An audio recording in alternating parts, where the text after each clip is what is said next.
Jumping into the conference championship games, we'll start with the AFC. Chiefs, Bills.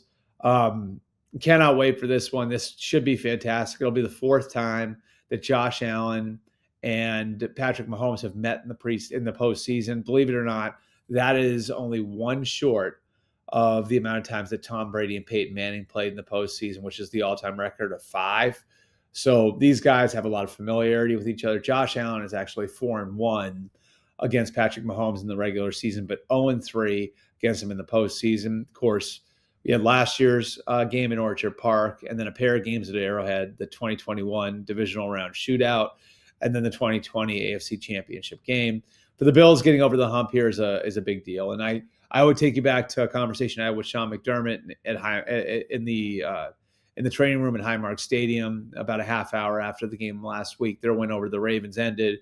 And I was asking him about what was different about this year's team. And he said, really the difference is the calm over the team, and that they feel like all the work they've put in will pay off. And it really kind of buoys their faith that things will work out when they aren't going right. And I think you can see that against the Ravens. Certainly could see it the week before against the Broncos when they got off to about as bad a start as possible and just put their foot on the Broncos' throats from there and completely choked them out and blew them out.